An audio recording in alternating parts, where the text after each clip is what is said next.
Hey everybody, this is a real quick video. In case you have a JBL Cinema SB120 soundbar and you need to do a hard reset to the factory default settings on it, you're going to want to do this reset for one of two reasons. The first one is troubleshooting in case this soundbar is not working for some reason, whether it's not connecting to your network or it's not pairing or syncing with your TV or your phone or your other device, or it keeps disconnecting. Any kind of issues like this can very often be fixed with a factory reset.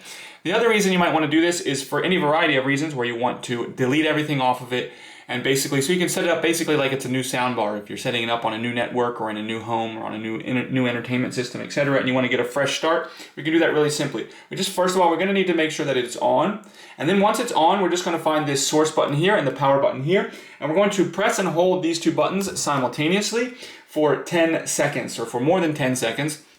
And after those 10 seconds are up, the soundbar will automatically turn off and then it will reboot into its factory default state, at which point you can set it up basically like it's new.